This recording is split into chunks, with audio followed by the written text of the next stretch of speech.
J'aime beaucoup les contes car derrière chaque histoire, il y a une image, une idée, une morale et surtout une façon de comprendre le monde. Maître corbeau sur un arbre perché tenait en son bec un fromage. Maître renard, par l'odeur alléchée, lui tint à peu près ce langage.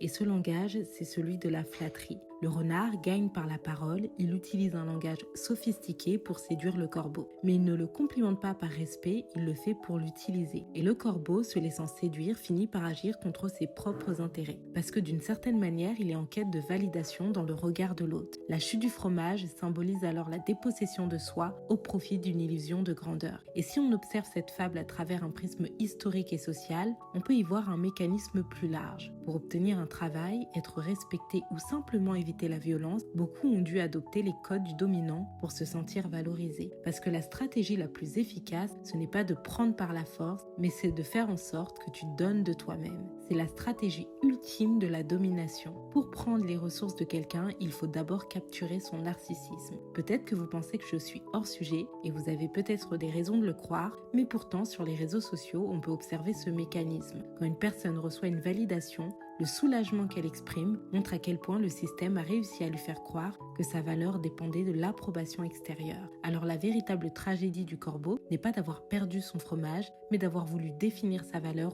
au travers le regard du renard.